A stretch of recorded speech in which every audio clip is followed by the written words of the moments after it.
দেখুন বন্ধুরা, আমার এই ফোনটি যদি আপনি প্লাস করতে চান, হার্ড ডিস্ক দিতে চান, তাহলে আমার এই পুরো ভিডিওটি দেখুন। আর পুরো ভিডিওটি যদি আপনি দেখুন, A to Z complete guideline আপনি আমার এই ভিডিওতে পেয়ে যাবেন। কিভাবে আপনি হার্ড ডিস্ক দিলে সমস্যা হবে না বা সমস্যায় পড়বেন না।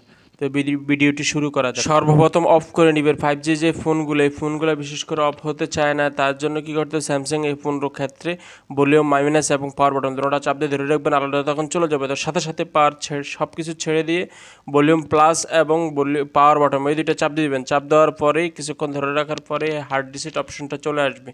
তো এখানে দেখবেন যে ফ্যাক্টরি রিসিট নামে যে অপশনটা, ওই অপশনটাতে ওকে দিবেন এবং রিবুট দিবেন। রিবুট ওকে দিলে হয়ে যাবে। আর বিশেষ করে একটা কথা বলবো, তোমরা মোবাইলে যে তোমার যদি নিজস্ব ব্যক্তিগত মোবাইল হয়ে থাকে, তাহলে তোমার মোবাইলের পাসওয়ার্ড বা প্যাটার্ন দিয়ে রাখবা। ভিতর থেকে যে মোবাইলের যে পাসওয়ার্ড বা পিন কোড এটা দিয়ে দিবে। এটা দেওয়ার পরে দেখছে প্রথম অবস্থা প্লাস করার আগে কিন্তু তোমার জিমেল অ্যাকাউন্ট অবশ্যই রিমুভ করতে হবে। তুমি যদি জিমেল অ্যাকাউন্ট রিমুভ না করো, তখন প্লাস করার পরে তোমার মোবাইলটা যখন অন হবে তখন জিমেল অ্যাকাউন্ট চাবে, ঠিক আছে? তখন যদি তুমি না দিতে পারো, তোমার সমস্যা হতে পারে।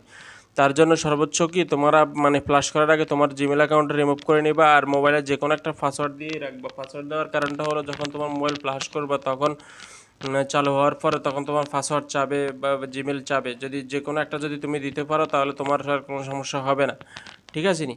তো সেগুলো মাথায় অবশ্যই খেয়াল রাখতে হবে। এগুলোর ক্ষেত্রে অনেক সময় 500-1000 টাকাও খরচ হয় তোমার এই যে জিমেলটা রিমুভ করার, FRP লক যেটাকে বলে, এগুলো রিমুভ করার বিল, ঠিক আছে? সেদিকে মাথায় রাখবা।